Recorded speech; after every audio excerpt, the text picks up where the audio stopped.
I have a pretty simple question. I desire at this point in my life to become enlightened, to manifest and realize my own connection with Source for myself, and because I would like to take the rest of my life and also help other people on that same journey. Well, you put those questions in the perfect sequence, because everyone teaches through the clarity of their own example. Words really don't teach. Surprising we offer so many, isn't it?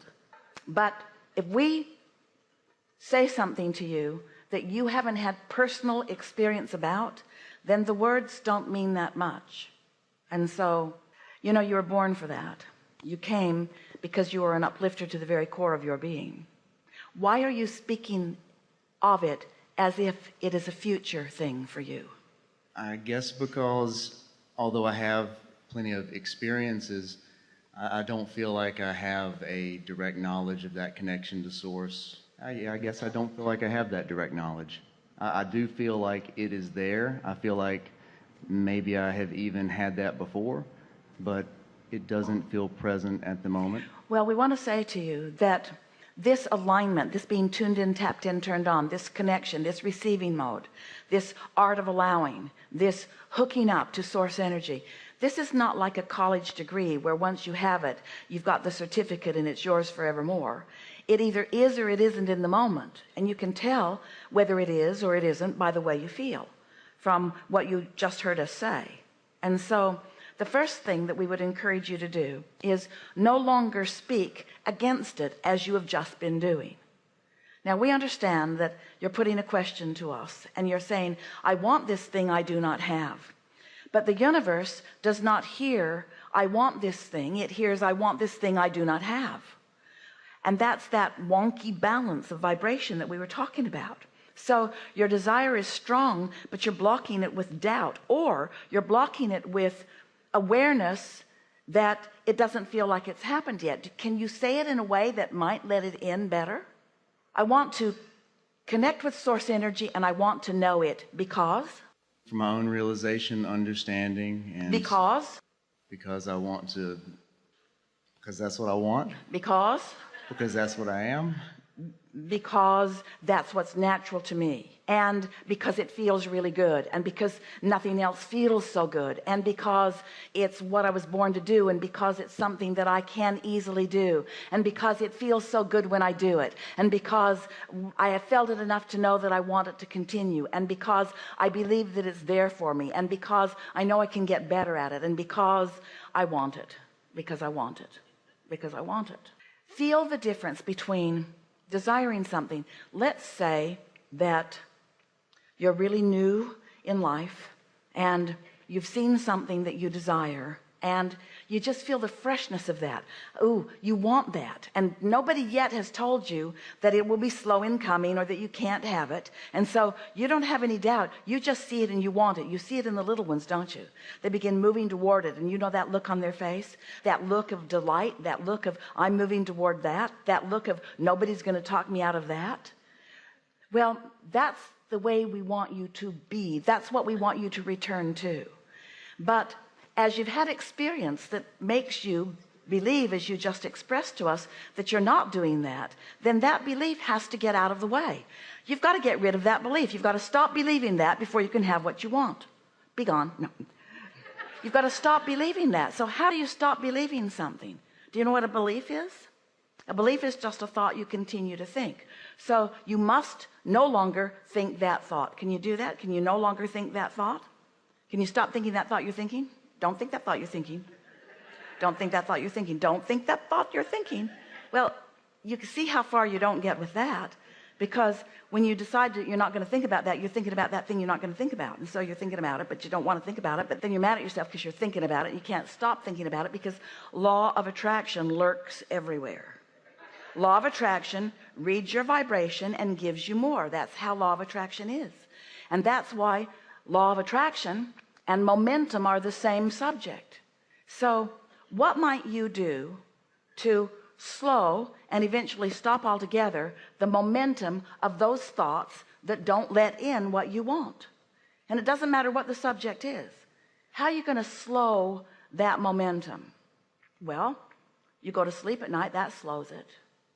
And when you wake up in the morning, you could think other thoughts if you were decided that you wanted to. But the best way that we've found is by setting a time aside every day. 15 minutes is enough to quiet your mind, because when you quiet your mind, you stop all momentum of all thoughts. When you meditate successfully, we'll talk about it in the days that are before us. When you meditate successfully, you quiet your mind. And when you quiet your mind, you stop the momentum of beliefs. You stop the momentum of hindering beliefs. You cannot stop, we have not said this before, you cannot stop the momentum of what your inner being believes. Your inner being's beliefs, your inner being's knowledge of who you are and how this all works. You cannot stop those beliefs, but you could stop doubtful beliefs by stopping all thought for a little bit of time. And so when you quiet your mind like that, Esther likes that feeling because it feels like she's sort of floating. She can't tell her nose from her toe. You know, it's a feeling of detachment. And she knows she's there because she's not thinking any thoughts. When you are in that detached state, you've suspended your point of attraction from your thinking mind. You've stopped thought, so you've stopped resistant thought. And a wonderful thing happens when you do that. Your own personal vibration begins to rise and acclimate and connect with. It syncs up. When you stop your thought through meditation, your vibration syncs, locks in to the vibration of your inner being momentarily. Now you can come out of meditation and go right back into a negative conversation with someone, and you can lose that connection. But when you sync up, you're right there. And that's what you're asking for. That's what you said to us when you sat down here. That's what you want. You want that seamless transmission of your inner being and all that your inner being knows. Source energy flowing to you and through you with no tripping points, with no resistance, with no beliefs that are active within you that are getting in the way. It's such an easy thing to do. It's such an easy thing to do.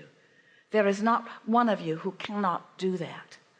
And when you get into that receiving mode, you'll know it when you're in meditation, because you'll go from a quieted mind to a thought that seems to come out of nowhere. It didn't. It's a thought that your inner being is thinking, and it's a thought that you, because you're not thinking in contradiction, now are thinking too, because you've synced up. Yes, you've synced up with that thought, and now you're having the thoughts of inner being in your mind.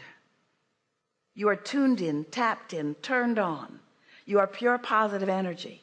And because your inner being knows everything you've lived and everything you've asked for and everything you want, now when your inner being is aware that you're tuned in, now gentle at first but steady and sure, clear thoughts will begin streaming through your mind.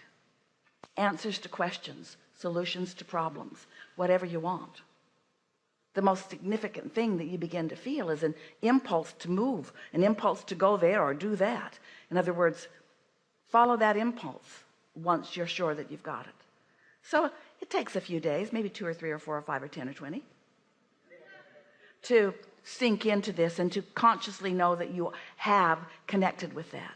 But once you do, then there's no stopping you, because a thought will come. You will feel the clarity and the power and the viability of it. You'll feel the vibrational accuracy of it. You'll feel the love of it and the power of it. You'll know, and no matter what it is about.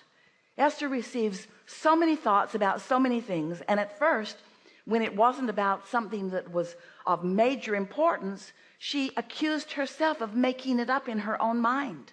Why would Abraham be wanting to move furniture around?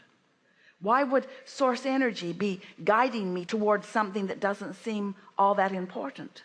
But it's because you've got a lot of things in your vortex, and your inner being knows what your path is, what your path that has the least resistance along the way. Your inner being knows what it is. And so off you go in the direction of it. When you yawn, you're receiving that impulse. Your inner being knows your body would benefit by more breathing. And that's hard for you to deny. 12 of you did it just now. There is a slight fear associated with the energy I feel move around in me. What is that about? Or do you have any input on that? Do you know what fear is? Thinking in the wrong direction? Not wrong direction, but a different direction than your inner being. You see, your inner being is always thinking in the direction of your desires, of who you have wholly become through all that you've lived. So when you think an opposing thought, in other words, when you think, I would like to be of value to this world, that's your desire. And your inner being not only knows that you want it, but knows that you are it. Your inner being knows it in present tense terms. Your inner being sees you there. When you see yourself not there, that's an opposing thought. And that opposing thought, you see, you summon so much of this source energy that when you go in the other direction of it, that's what negative emotion is. That's what fear is. So fear is your loving indicator that what you're doing with your mind right then is causing resistance that is preventing you from receiving right now what you're asking for. You're less likely to do that in meditation. You're not going to fear during meditation when your mind is quiet, because when your mind is quiet and you're synced up with your greater mind, when you've only got that one thought going or that one perspective going, there can be no contradiction to that one. And so it's only contradiction to that energy that causes fear or anger or depression or. So your question was? The last part of the question was what is the somewhat slight fear that I experience when the energy in my body starts to move? It's a somewhat slight thought about something about it. Esther was afraid she was going to be possessed. She had heard that. Oh, Esther, only bad things will come when you tune into God. Was basically what she was hearing people say. Pure positive energy. She knew it was good. She could feel it was good. She'd never felt love like that before in her life. And then some fearful people warned her about it. And she thought, that can't be right. Something that feels like this can't be that, you see. So it might be that.